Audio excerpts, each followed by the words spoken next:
Hello student. So today the topic what we are going to study is momentum. अब momentum क्या होता है? Momentum को understand करने के लिए इमेजिन करते हैं हम कि एक साइकिल जो है वो आपकी तरफ आ रही है and at the same time a truck is also coming. So what do you think, आप किस चीज को स्टॉप कर सकते हैं? Can you stop the cycle that is coming to you और can you stop the truck that is coming to you? So here, look at this truck and this bicycle and bicycle rider. Definitely, you may stop a cycle that coming to you, but you cannot stop the truck. Although if both are coming with the same speed, अगर दोनों की speed same भी है, फिर भी it is nearly impossible that you can stop the truck, but you can stop the cycle with some effort. अच्छा, अब अगर दोनों की स्पीड सेम है, उसके बावजूद ट्रक का रोकना मुश्किल है, तो इसका मतलब है कि डिफरेंस किस चीज का है? दोनों में डिफरेंस है मास का. So mass is creating the difference here.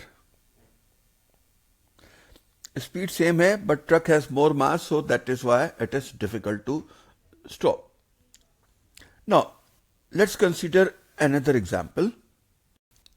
अगर आप किसी की तरफ एक छोटा सा स्टोन फेंकते हैं तो वो स्टोन शायद उसको बहुत ज्यादा हर्ट ना करे, लेकिन इमेजिन कि तकरीबन स्टोन के ही मास की बुलेट अगर उसे हिट करे तो that can be very dangerous. अब स्टोन का भी मास सेम है और बुलेट का भी मास सेम है. अब दोनों में स्टोन और बुलेट में डिफरेंस किस चीज का है? Although both has the same mass, but bullet has a much much larger velocity as compared to the stone. So यहां पे डिफरेंस किसका आता है हमारे पास? वेलोसिटी का.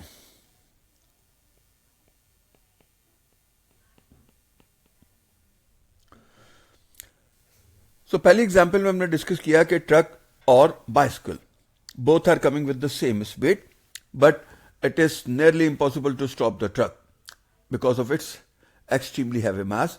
On the other example, we have discussed a stone and almost the same mass of the bullet. यहाँ पे bullet is nearly impossible to stop because of its huge velocity as compared to the stone that is thrown towards you. So मास और velocity दो चीजें हैं जो impact create कर रही हैं, that is difficult to stop. अगर इन दोनों के कंबाइंड इफेक्ट को कंबाइन कर लिया जाए, मास और वेलोसिटी के इफेक्ट को कंबाइन कर लिया जाए, तो इस कंबाइंड इफेक्ट को हम कहते हैं मोमेंटम. सो हम मोमेंटम को इस तरीके से डिफाइन कर सकते हैं. What is momentum?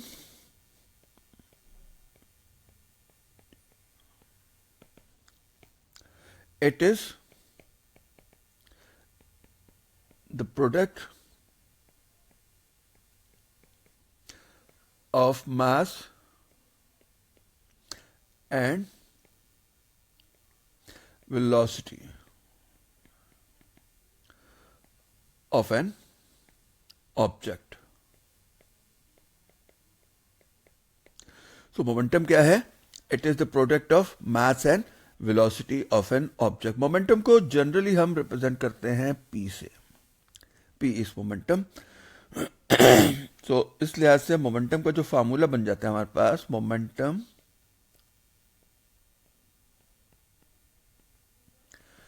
Is equal to mass multiply by velocity.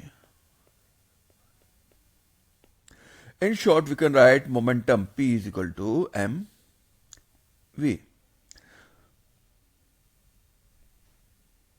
That is momentum. अब अगर इस फार्मूले को देखें तो इस लिहाज से इसकी यूनिट क्या हो जाएगी? मोमेंटम की यूनिट देखिए, मास की यूनिट होती है किलोग्राम और वेलोसिटी की यूनिट होती है मीटर पर सेकेंड. दोनों को मिला लें तो kilogram metre per second. So momentum की यूनिट होती है किलोग्राम मीटर पर सेकेंड और at some time also written as NS, and for newton as for second, newton second. So momentum की हम एक और यूनिट भी यूज कर सकते हैं, दैट इज न्यूटन सेकेंड. यहां ये बात याद रहे कि मोमेंटम एक वेक्टर क्वांटिटी है. Momentum is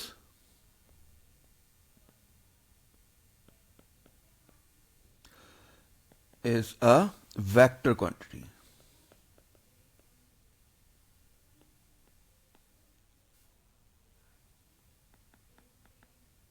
momentum is a vector quantity. अब वेक्टर है तो उसकी यूनिट भी होगी, इसकी डायरेक्शन भी होगी. तो डायरेक्शन किस तरफ होगी? याद रखिए कि it has same direction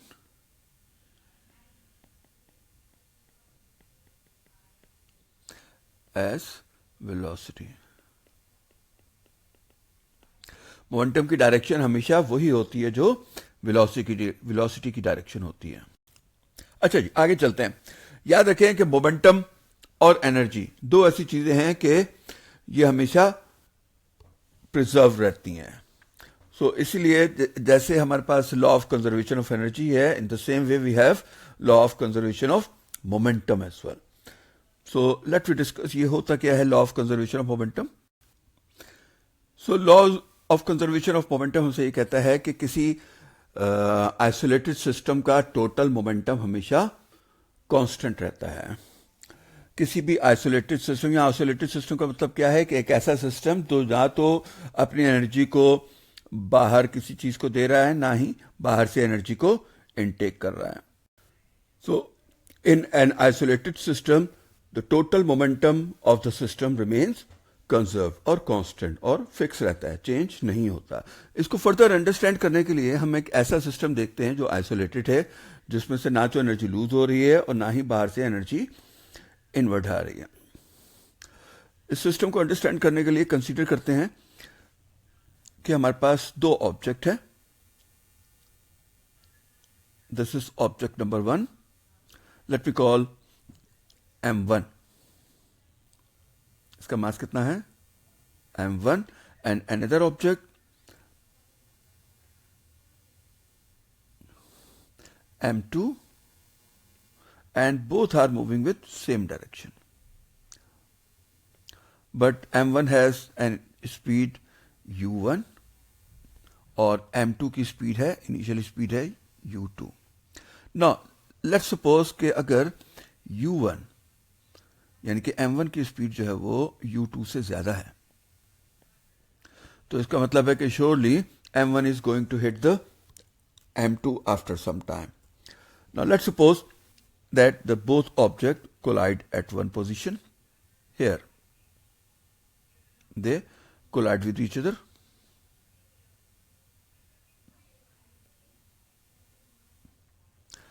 Bang हुआ. And after the collision they got separated and again moving in the same direction. Now after the collision,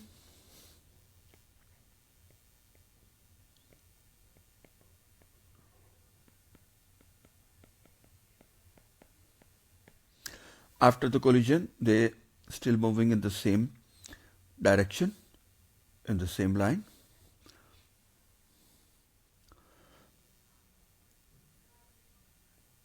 m1 and m2, but this time after the collision they have changed their speed. Now u1 is converted into v1. m1 की जो speed पहले u1 थी अब हो गई v1, और m2 की speed जो पहले u2 थी अब हो गई v2. So again summarize this thing. Two objects having the mass m1 and m2 moving in a straight line with initial speed u1 and u2. After some time they collide with each other, and after the collision their speeds change, their velocity change from u1 to v1 and from u2 to v2. Now अब अगर हम बात करें before collision,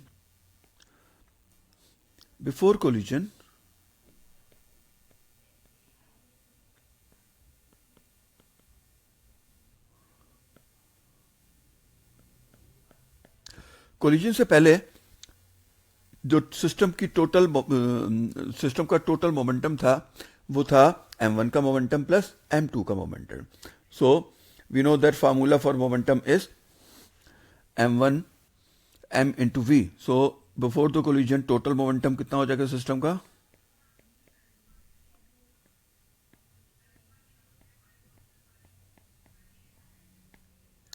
that is m1 और m1 की velocity थी u1। ये हो गया पहले ऑब्जेक्ट का मोमेंटम, प्लस दूसरे ऑब्जेक्ट का मोमेंटम जिसका मास है हमारे पास m2, वेलोसिटी थी उसकी u2, हियर इट इज। तो उसका जो टोटल मोमेंटम हो जाएगा m2 u2, और दोनों का मोमेंटम ऐड करके सिस्टम का टोटल मोमेंटम हो गया। ये मोमेंटम है बिफोर द कोलिजन, और हम इसको ऐड क्यों कर रहे हैं? क्योंकि दोनों ऑब्जेक्ट सेम डायरेक्शन में जा रहे हैं, इसलिए दोनों के मोमेंटम ऐड अप हो जाएंगे। As we have discuss earlier कि मोमेंटम की डायरेक्शन वही होती है जो वेलोसिटी की डायरेक्शन होती है। Since they have the same velocity, same direction of velocity, so they have same direction of momentum, and that is why we are adding this one. अच्छा जी, अब आफ्टर द कोलिजन क्या होगा? So let's see what happen after the collision.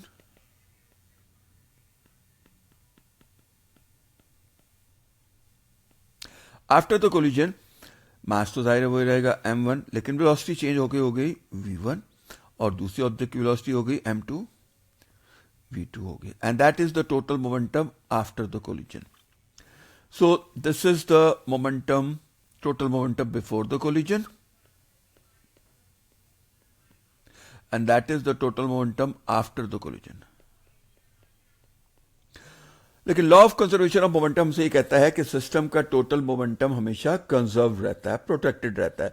तो इसका मतलब है कि जो मोमेंटम कोलिजन से पहले था वही मोमेंटम कोलिजन के बाद होगा। So we can write this way, total momentum before the collision is equal to total momentum after the collision. So total momentum before the collision is m1 u1 plus m2 u2, और ये बराबर होगा total momentum after the collision, that is m1 v1 plus m2 v2. So the total momentum of the system is conserved before and after the collision, and that is the exactly definition of law of conservation of momentum, कि total momentum before the collision और after the collision हमेशा constant रहता है, protected रहता है। Okay, now total law of conservation of momentum के बाद हम डिस्कस करते हैं कि मोमेंटम में चेंज हम कैसे मालूम करते हैं, या मोमेंटम ऐड कब कैसे करते हैं और माइनस कब कैसे करते हैं। याद रखें कि मोमेंटम के क्वेश्चन बेसिकली आसान होते हैं, इसमें सिर्फ प्रॉब्लम आपको कब हो सकती है जब आप मोमेंटम की साइन को इग्नोर करते हैं। आपने ये बात ध्यान में रखनी है कि जब मोमेंटम की डायरेक्शन चेंज होगी, जब एक ऑब्जेक्ट की डायरेक्शन चेंज होगी, तो उसके साथ ही उसके साइन आपने चेंज कर देनी है। तो अगर आपने इस बात को ध्यान में रखा तो you can solve the question very easily. Now let think कि अगर हमने टोटल मोमेंटम मालूम करना है, दो ऑब्जेक्ट है हमारे पास, let suppose the objects are this, let suppose कि इस ऑब्जेक्ट का मास है 5 kg और इसकी वेलोसिटी है हमारे पास 10 metre per second, and another object has a mass 3 kg और इसकी वेलोसिटी है हमारे पास 8 मीटर पर सेकेंड। तो इस सूरत में टोटल मोमेंटम कैसे निकालेंगे हम? टोटल मोमेंटम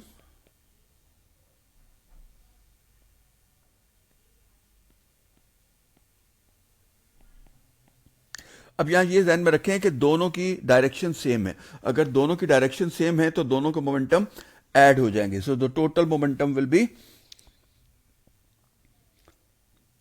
मोमेंटम का फार्मूला हमारे पास होता है mass into velocity, p is m into v। तो पहले ऑब्जेक्ट का मोमेंटम कितना हो जाएगा? मास है इसका 5 किलोग्राम और वेलोसिटी है उसकी 10 किलोग्राम, प्लस दूसरे ऑब्जेक्ट का मोमेंटम, मास है इसका 3 किलोग्राम एंड वेलोसिटी है उसकी 8 मीटर पर सेकेंड। दोनों को ऐड करते हैं, 10 5 50 plus 24 that is 74 kilogram metre per second. ये हो गया टोटल मोमेंटम। अभी इस एग्जाम्पल को एक और तरीके से देखते हैं। Let's suppose the same object coming this way. अगर एक ऑब्जेक्ट हमारे पास इस डायरेक्शन में आ रहा है,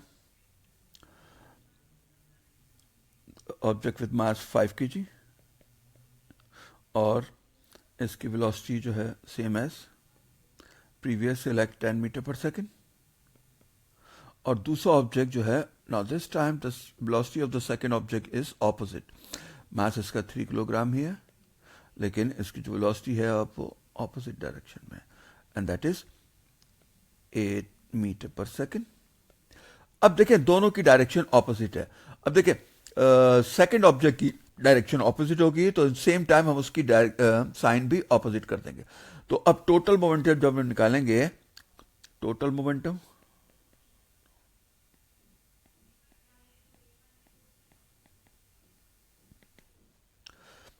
फाइव मल्टीप्लाई बाय 10 प्लस, अब यहां पे क्या हो जाएगा 3 मल्टीप्लाई बाय -8, क्योंकि वेलोसिटी की डायरेक्शन चेंज हो गई है, तो इसका मतलब है कि टोटल मोमेंटम की डायरेक्शन भी चेंज होगी। सो 5 10 are 50 और 8 3 are 24 and plus minus minus, so 50 minus 24 and the answer would B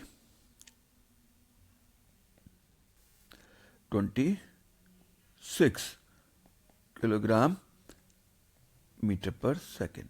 सो इस तरीके से आपने डायरेक्शन को ध्यान में रखना है कि जब ऑब्जेक्ट की वेलोसिटी की डायरेक्शन चेंज होगी तो उसके मोमेंटम की डायरेक्शन भी चेंज हो जाएगी, और कहाँ हमने ऐड करना है, कहाँ सब्ट्रैक्ट करना है, that will be decided according to their sign, whether they are positive और नेगेटिव। अब हम देखते हैं कि how to find the change in momentum. Let's suppose कि हमें अभी एक ऑब्जेक्ट का चेंज इन मोमेंटम मालूम करना है। चेंज इन मोमेंटम,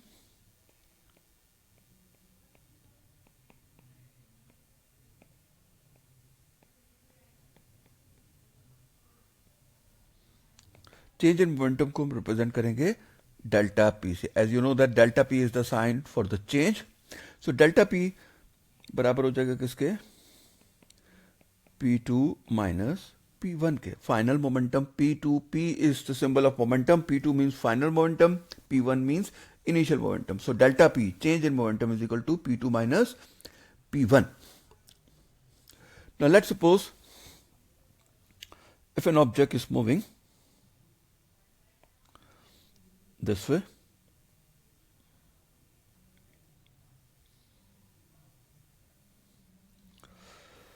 इसकी स्पीड लेट्स सपोज कि हमारे पास इसके है 10 मीटर पर सेकेंड, मास इसका 3 kg. Now if this object going straight and colliding with this wall,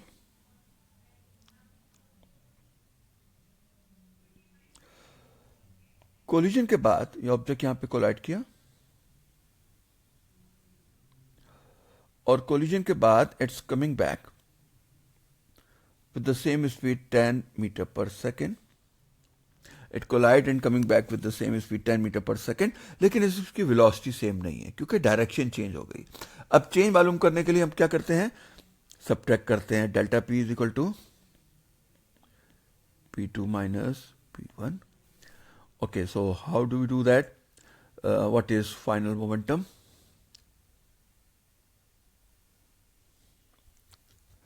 That is minus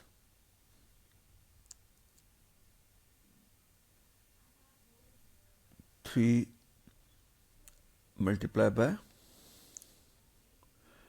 10.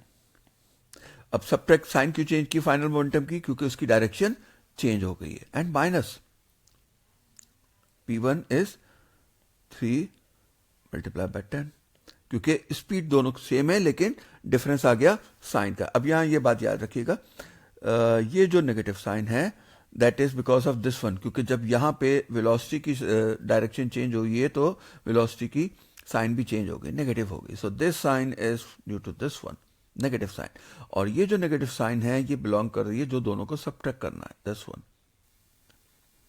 सो दोनों को सब्ट्रैक्ट करेंगे हम, so minus thirty is equal to -60 kilogram metre per second. You can ignore the sign here क्योंकि हमने यहाँ पे सिर्फ change मालूम करना है, सो यू कैन राइट इधर this 60 kilogram M metre per second. So यहाँ आपने देखा कि जब चेंज इन मोमेंटम निकालेंगे तो अगेन ध्यान में रखना है कि चेंज इन मोमेंटम में हम दोनों मोमेंटम माइनस करते हैं, लेकिन वो माइनस ध्यान में रखना है कि अगर वेलोसिटी की डायरेक्शन चेंज हो जाएगी तो फिर मोमेंटम की साइन को भी अकॉर्डिंगली चेंज कर लेंगे, वरना आपका आंसर डिफरेंट आ सकता है। अब यहाँ पे चेंज इन मोमेंटम का एक सर्टेन फार्मूला हम डिस्कस कर लेते हैं कि चेंज इन मोमेंटम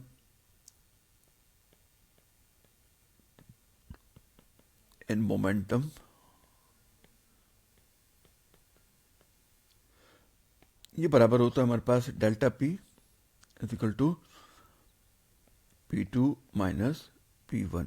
अगर एक ऑब्जेक्ट हमारे पास उसका मास लेट्स सपोज m है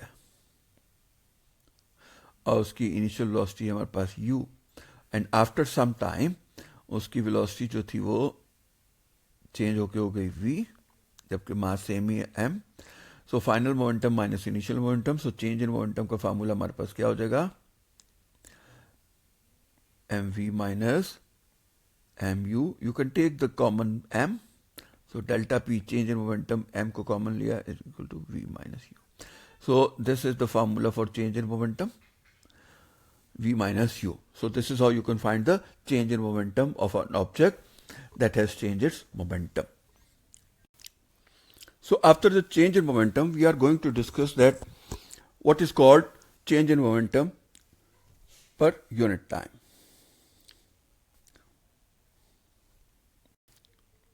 Imagine that we have a ball, an object,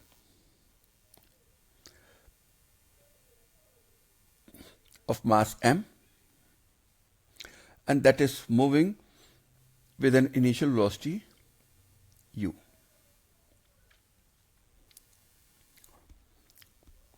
We have applied a force onto it. Let's say we have applied a force F for a time t second. After the force is applied, the object is continue to move, but now it has changed its velocity from u to v. The velocity has changed now. Obviously, mass is still same. Okay, now let's talk about what is the initial momentum.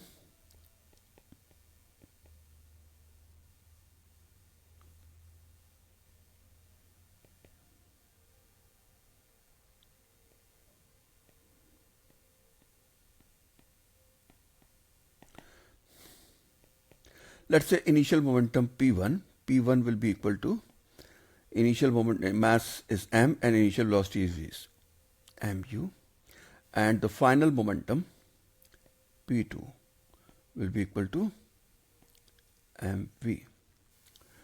So we know that the change in momentum delta P will be equal to mv minus mu. So the delta P will be equal to m into v minus u. Now we have to find the change in momentum in a unit time. Change in momentum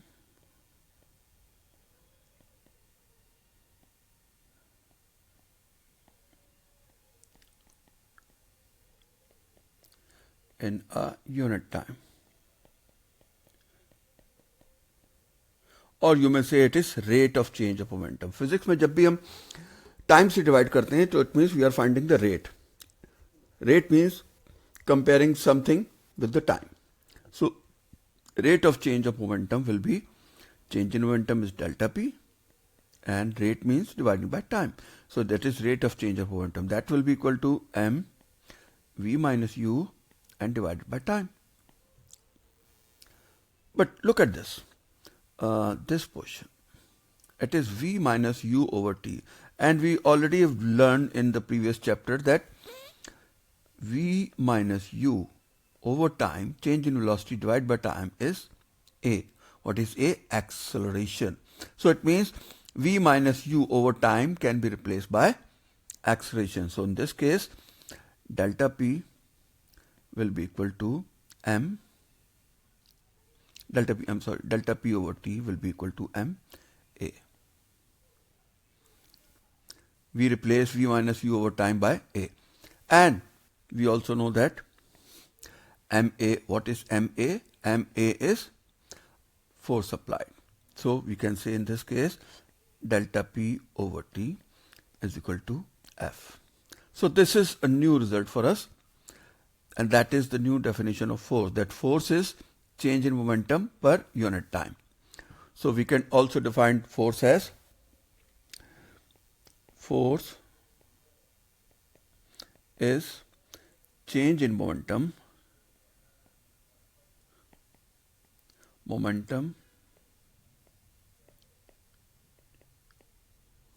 per unit time.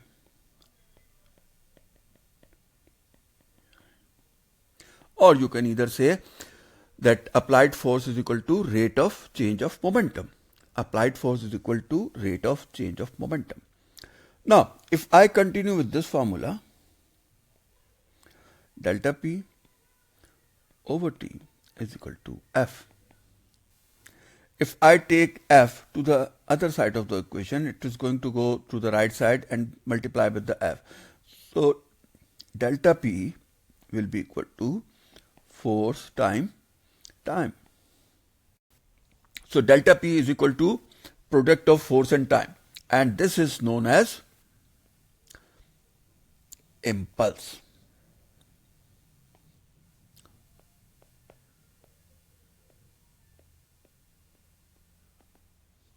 So we can define the impulse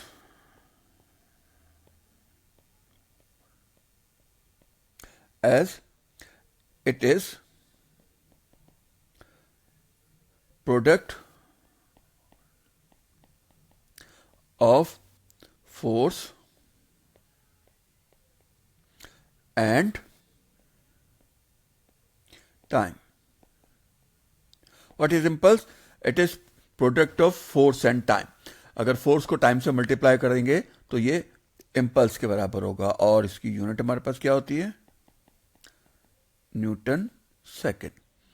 and for Newton and S for second, unit of impulse is Newton second. But as you can see in this formula, that force into time is also equal to change in momentum. So we can define impulse also, that impulse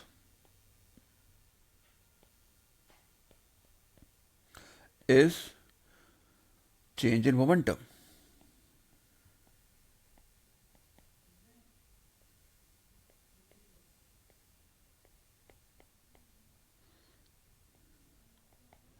सो दो result याद रखने हमने. Number one, impulse क्या होता है? That is product of force and time, and also impulse is delta P, change in momentum. Okay, so here we are ending this chapter, momentum, and in the next class we will be solving some past paper question of the topic momentum. Until that, take care of you. Allah Hafiz.